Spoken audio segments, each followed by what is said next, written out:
Okay, so should I start from like the beginning? Like who? Yes. Like, okay. Yeah. So Angela, we're talking to Meredith and Johnny, and I call her Mare because actually Meredith and I go way back. Like we played way back, like back. Like yeah. So pre-radio, all that good stuff. So I brought Meredith and Johnny on to talk about, you know, how they met and they became soulmates like a little bit later on in life. You know, I mean, I guess it's not even really later in life now because people are meeting and getting married like well into their 40s and 50s and starting families. But I just feel like we just need like a feel good, you know, vibey story about, you know, because there's a lot of people out there that, especially in the last couple of years, have decided to cut off relationships. They've decided to end relationships. Right. End relationships. And I feel like we just need like a feel good, vibey, you know, conversation about like love and finding your soulmate and like starting a family. So that's why I wanted you guys. Plus, yeah, I mean, you guys are kind of cool. So thanks. He's cool. I just follow suit. I just work here. That's what I say. I just work here. Okay, so I guess kind of the story starts with, you know, I met him actually at a music festival. My friends, we have mutual friends that are musicians, and I remember actually first hearing about Johnny. My friend's band had like broken up, and my buddy's like, "Oh, we got to hear this new singer, Johnny Hayes. Got to hear." And I'm like, "Yeah." Anyway, so I was dating another guy, and it was not a good, you know, not a good match. Like I knew it wasn't the right one. I was just passing the time kind of thing. And I had met him at a music festival because he was playing music and our friends were playing music. Anyway, so when I met him, I recognized right away. I was like, oh, he's pretty cute. But I was like, absolutely not, because I'm 44 and he's 34. So at the time, She was my age at the time, and I was. I was right 34 at the time. He was 24, and I was like, absolutely not. Like I had seen where he lived. You were a little bit older than that. He lived in my friend's house, like in his bedroom. Like the mattress was on the ground, the Bob Dylan poster was like taped to the wall. The typical. Like, no, I'm not. No, I want nothing to do with this guy. Anyway, so I finally dumped that guy, and John came into town, and well, actually, no, I was still dating the guy when he came into town, and that's right. And I had a big party. Yeah, it was my birthday. I had a huge party. We had a band. We had like a street party in Chicago, and I was still trying to get rid of that guy I was dating. But anyway, my girlfriend came up to me and she's like, Johnny Hayes is really easy on the eyes, and I was like, I kind of looked at him and I was like, yeah, he really is, you know. And I think he's blushing. I think he's blushing a little bit. It's the wine. But I had gotten like these, talking about like feel good stuff at my party. I got these like little business cards that had like awesome, sweet messages, like just like, you're cute, you're amazing, you're a wonderful person, you know, you're a great friend, you're great, whatever. So I was passing them out. So I passed while Johnny was playing at my party. Remember that little note? You remember what it said? You're cute. Yeah, you're cute. I did. Which I thought she was just handing those out to everybody. I didn't think anything of it. But I was definitely saying like, you're cute.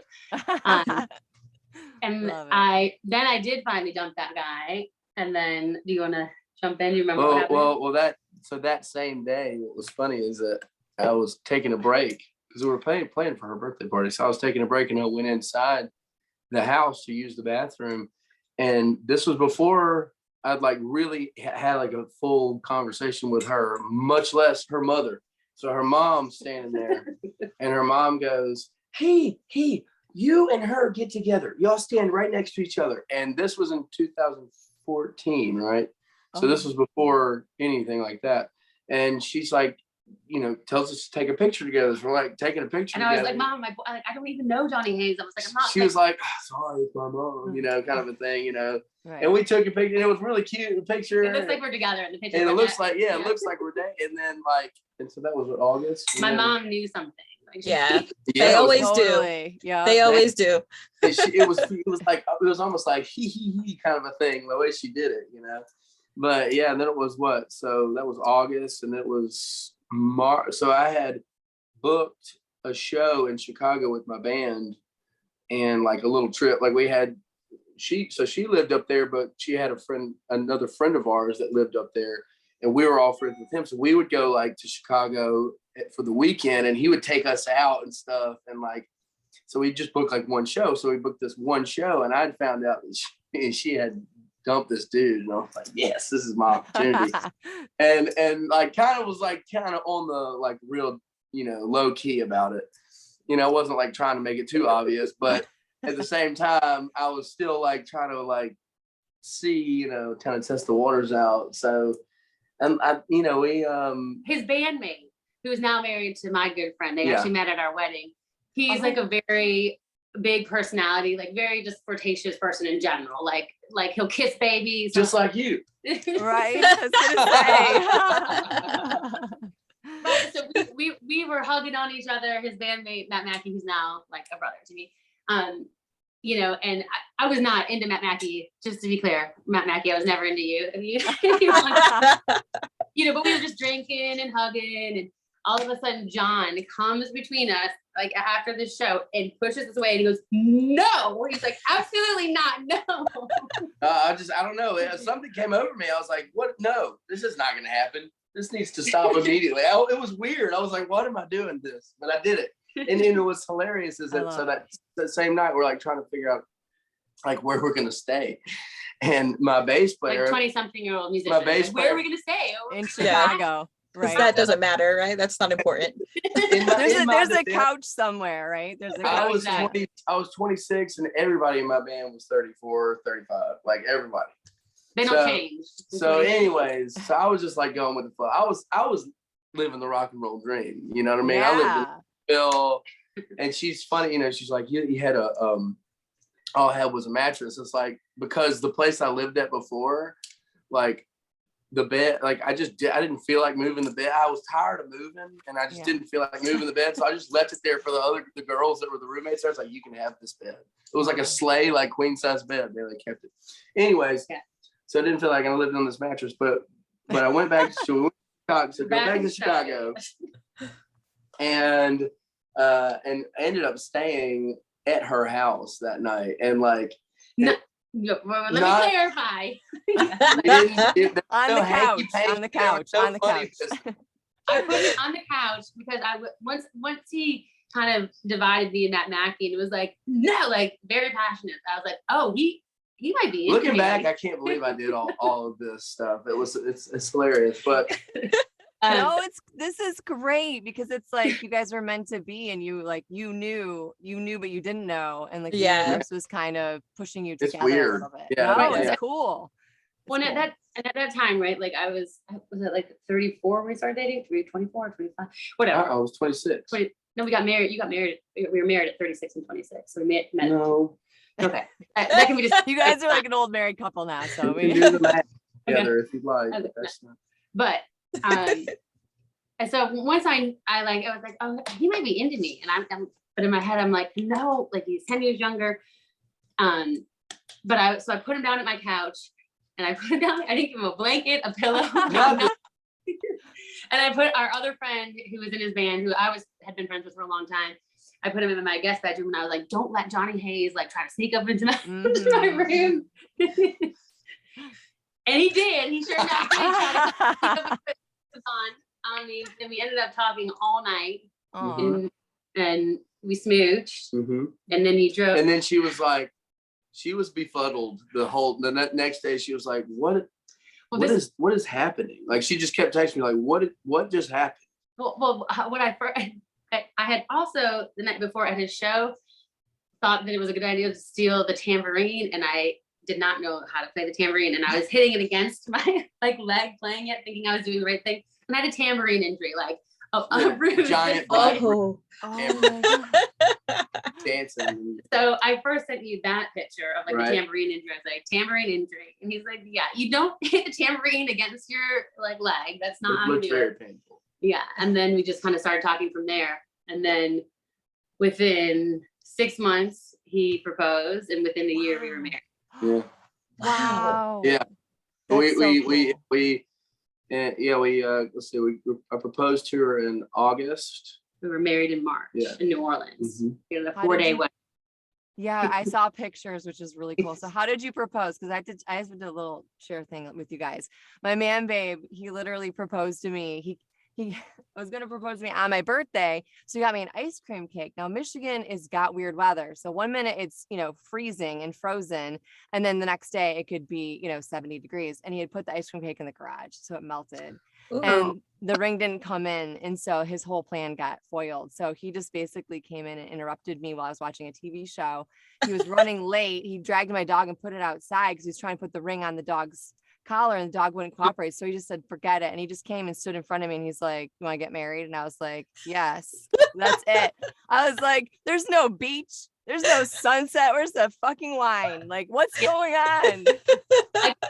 I can relate. Sort of.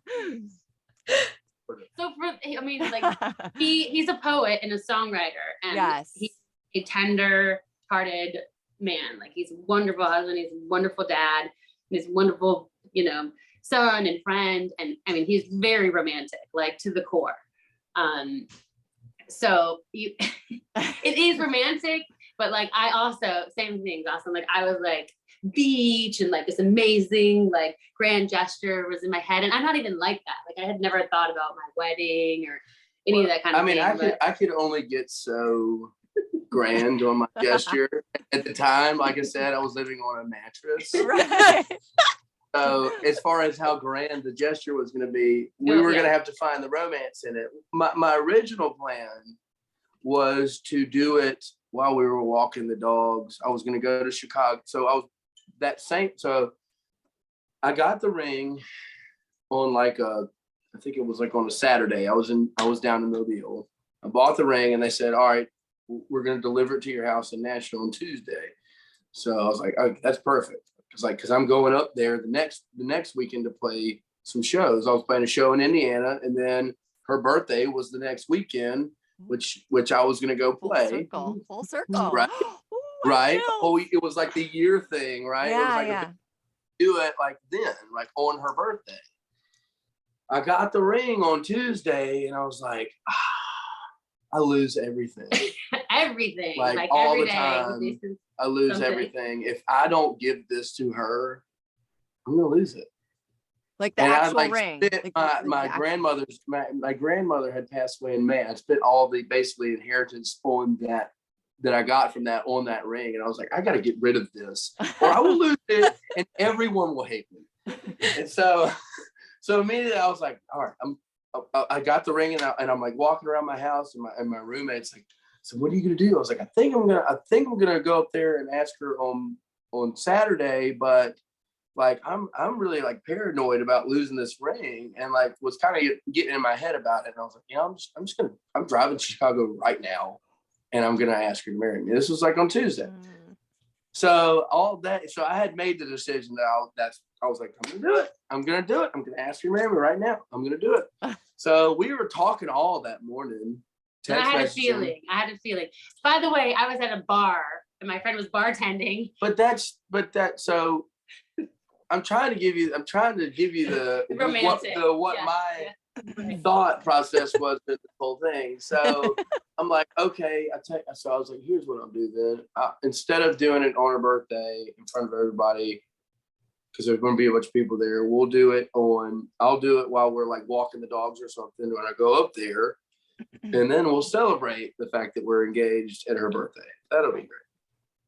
Go up there Tuesday, and her friend Monica I'm trying to like get a friend of hers on my side so that they can see like they can like help me do this, right? Well, Monica, her friend, was like, she totally was like, no, you're doing it tonight. I want to be there. I want to see it. I was like, well, what do you mean? I was like, what are you going to do? She's like, well, I'm working at the North where the bar that she worked at. And I was like, okay.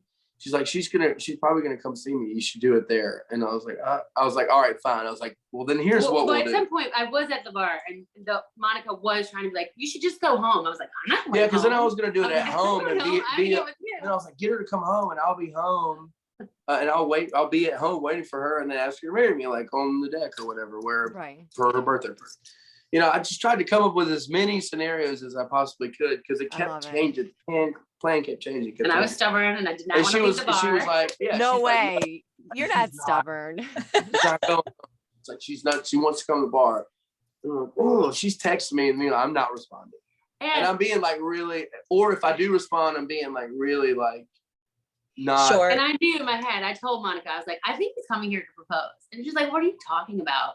And at some point, right, like I kind of forgot about it because it takes 8 hours from Nashville to Chicago. I was not at the bar for 8 hours, but I was here for no judgment. No judgment. You were living your best life, Right. Single-ish. Living her best life in Chicago. Right. Yeah. So a couple months before that, she had visited me in Nashville, and we went and shot pool together. And I told this story when I was on The Voice, and we played this game where we would pick a song on the jukebox, and then she'd pick a song, and then I'd go pick a song. We went to go pick a song, and we both picked the same song, not knowing that, and it was "Try a Little Tenderness" by Otis Redding. So then that was our song. Right. Well, it came on as we were shooting pool, and I said, "This is my song that I picked for you," and he goes, "No, this is my song," and then it came on again. It came on again, and we both started kind of like crying. Yeah. First day. So I was like, all right, Monica. I was like, I'm gonna come there. She doesn't know I'm coming. I was like, I'll text you when I'm like walking up and put on "Try a Little Tenderness" by Otis Redding on, and they had like a screen in the bar that played the videos. It was like the live at the Monterey Pop Festival version of that song, which is the best version of that song. And she turns it, I text her, I'm like, I'm walking in. She turns it on, and Meredith, I watch her in the bar. She goes, Monica, this ain't the song I was doing that. And I walked in, and she sees me, and her eyes got real wide, and she took her phone, and I'll never forget, she slapped her phone on the bar loud. She goes, ah!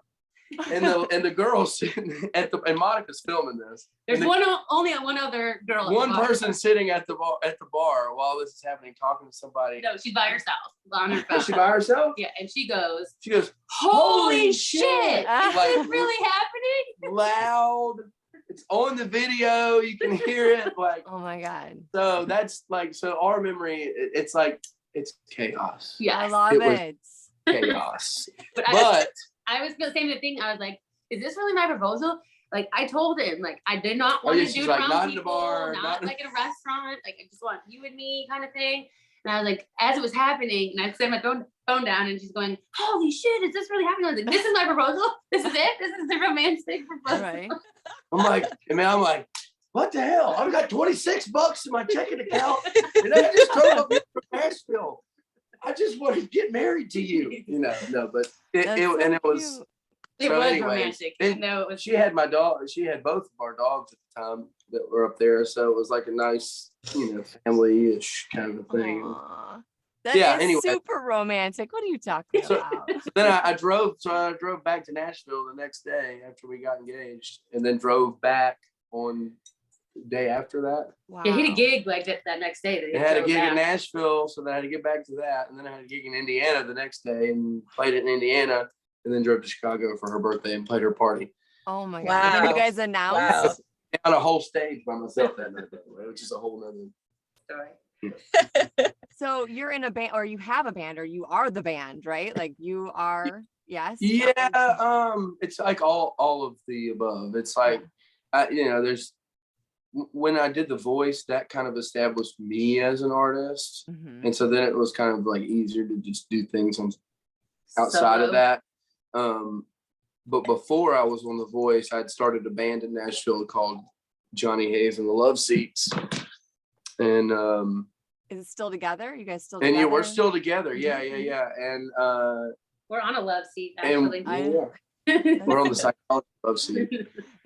It wasn't Johnny Hayes and like the sleigh bed or the mattress on the floor. It was the love seat. I love it. and what's funny is that it was love seats kind of because, we were sleeping on love seats and couches there for a long time. Right. Yeah. I love it. It's so cool. Stuff.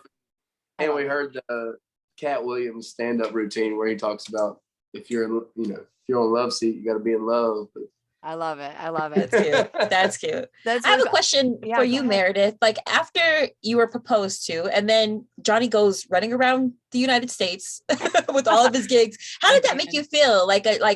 For me, and obviously I'm not in that kind of relationship at all right now, but like I'd be like, oh man, is this right for us? Like, did I choose right? Because this would make me nervous.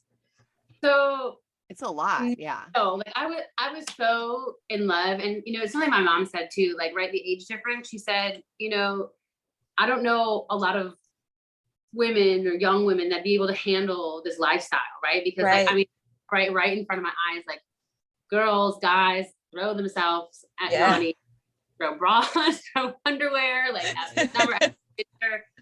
And my mom's like, I think the 10-year difference and who I am too helps, right? Because I have that right confidence. I don't know if I would have had it, right? Like if we met at the same age, but when getting married at 36 and him 26 and, being a rock and roller, I think I was more equipped. Now, I'll tell you now, it's harder with 2 kids and him being gone, because now I have 2 kids, like, daddy will get home at 4 a.m. or something from gigging, and kids will call him and be like, daddy, so now it's a little harder, but I have to let go, and I trust him, totally, which is not a normal thing in this business, but everybody that knows him as a person, he truly is, like, he's an awesome guy. Like, I'm very, very lucky. And not that there's not, like really loyal, artists, but he, it wouldn't work if we didn't have that trust. So sure. Well, yeah. On the other hand, for me, it wouldn't work as a career if I now knowing what I know now, I'm glad that I'm married to her and actually doing this for a living, because it keeps me kind of grounded about it, because I didn't know what I was going to do before she came along. I was playing a lot and doing stuff, but I didn't really have like an aim as far as what kind of thing I wanted to do or where I wanted to go. And you got confident once you felt settled. And I think I did. I think it always been, it's probably same with her, because both of our parents have been married together for a long time. Yeah. And that was and I think that was the underlying driving factor for both of us, was that like we've always been kind of looking for that person. And like where I was always the one that was getting his heart broken. She was the one breaking hearts. and well, I needed to find this strong like woman who was like okay with me being an emotional man, but also like knowing when I need to be stronger in certain situations too. And her being a psychologist and all that was like a bonus. I didn't really, I knew that she lived in Chicago and like lived her life. And I was like, man, I've been looking for a woman, like not a girl. That's what I realized. Like I would need not a 22-year-old flighty, like, oh, well, I'm finding myself. Like, I don't need all that. Right. I found somebody she's eaten, she prayed, and she loved, and she's ready for, to do this. And we wanted to create a family. I didn't mean that. No, that's awesome. I love it. Actually, here, I would not be able to do it without her. So it's kind of like a catch-22 in a way, or something, in regard. Because for her, it is hard for her. I'm like, me coming home, like she said, at 4 a.m., which I try not to do a lot. And if I do, it's because it's beneficial to the family. You know what I mean? I kind of just do that now. I don't tour. Like, I don't go on the road so much. I do sporadically, but not like, like most musicians are on the road all the time. Forever. Yeah. Mm-hmm. And they're gone and they don't see their kids for 3 or 4 weeks at a time. I couldn't do that. Like, I don't even, like, I hope that I can build my career to a point where I can just play 2 or 3 shows in a row and come home and be with my kids. And that's how I have it kind of scheduled out now, is I'm like, Thursday to Sunday is my work week. But every other day is my family. But like he just opened up for Lucas Nelson, which is Willie Nelson's son, and he did like a 45-minute set just by himself. Mm-hmm. And he's had, you've had more of those things, right? You open up for JJ Gray Mofro, he's been able to, like, in the Gulf Coast area where we live, you know, which is like Florida, you know, and you'll go to Texas and, you know, either farther out west, but right now you're older now and you're like, I'm not doing like going anywhere and doing anything, right? Like it has to be work. It's got to be worth it. It has to be something I feel, you know, it's got to be, but passionate about. yeah, and I, you know, I don't know. That's awesome. I was gonna say really quickly, because you guys are in Alabama, or you guys got married in New Orleans, but you don't live in New Orleans. You're based in Alabama, correct? Yeah. Mobile, Okay. Like diet. Yeah. Well, I mean, I feel like too, sometimes when you meet the right person, you guys just kind of anchor each other and ground each other where you need each other to be grounded. You know what I'm saying? Yeah. And I feel like you guys met at the right time. I kind of feel the same way about my husband. Like if we had met, we were running in the same circles of people in college. He's like 3 years older than me, and his best friend and my best friend worked together at the same bar. We were at after hours parties. We never met. And so we were meant to meet. You know what I'm saying? Yeah. Because we were a mess. Both of us were just, I was partying. I mean, you know, I was a party girly. Like I was in radio, I was a party girl, So, and then now to this day, he's like, I wouldn't be alive if it wasn't for you, you know, because I helped anchor him too a little bit. That sounds like kind of dramatic. It's not like, you know, but no, I feel the same way. I mean, I get it. Yeah. He anchored me. I mean, I was, even though I was in my 30s, right? Like I was single, I was, you know, I was making good money, I was doing whatever I wanted, you know, you know, doing all the things. And, you know, like, I kind of accepted like, okay, like I may not ever meet this person, right? Like there was definitely like some serious relationships that got to that point where like they like told me they're going to propose, and I was like, I just knew. I'm like, this is not the person, you know? So I was kind of wilding out too. So like when I met him, it definitely grounded me, you know, even in my 30s, right? I mean, It pulled me out of being kind of introverted in a way, because I was not real. I mean, I kind of went out when I had to go out, and I still kind of do, you know. Isn't that funny how creatives and artists are actually very much more introverted than you would actually think that they are? I mean, Angela and I talked about that before. We're both like, we want to be out, but we don't really want to be out. But when we're out, and we kind of want to go home, you know? Yeah. You know, very interesting. So you guys say you're both introverts as well? Oh my God. Well, I think we had talked about the fact that we are like omniverts, where so like you're introverted for the most part, but when you have to be out and turn on the pizzazz, like that's where it all comes out. So like I think we're a little bit of both for sure. Well, and Mary, you know me, I was super shy. I didn't talk. Yeah. I mean, you knew me in high school. Like I was the most changed when we graduated from high school, and I didn't talk. I was so shy, you know, and now, you know, it's not so shy anymore. So, you know, but I just think it's super cool that you guys met each other and, you know, anchored each other. And now you guys have 2 kids in tow. And I was going to ask you about like the whole, you know, you've had time, Meredith, too, to like do what you wanted to do. And now you have your career, and then you have time to do what you need to do and have your career. And now you guys are building together. So I think that's also like really super important to have a good, positive relationship. But also I was thinking like, if you do ever decide to go on tour solo or with your band or a combination, I mean, Meredith, you were saying that maybe you might be taking your career in a different direction. Would you guys ever take the whole family and just go like, yeah.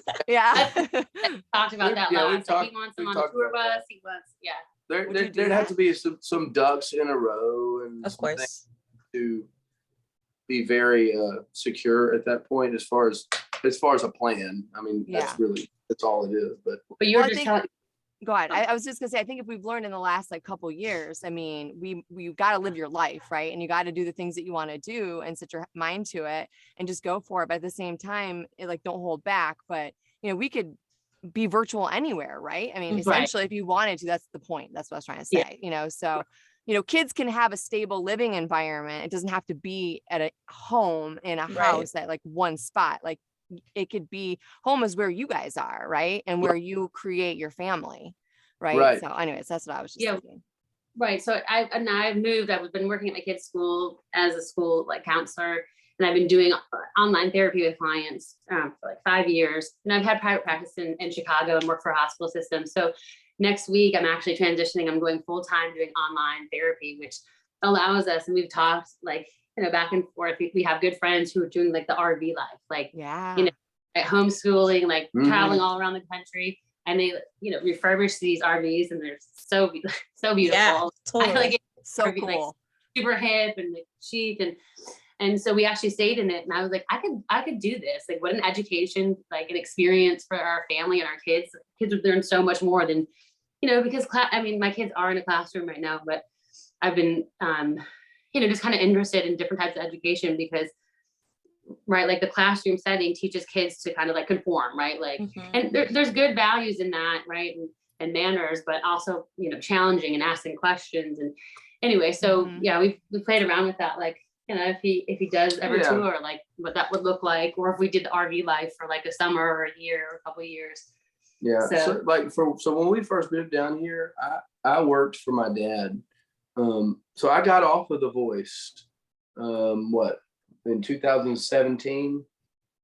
And when I'd gotten off of The Voice, I won't get into any details, but I basically, I had not, how do I say this? I was bringing too many people on the road, and I wasn't able to just do music full time as my living.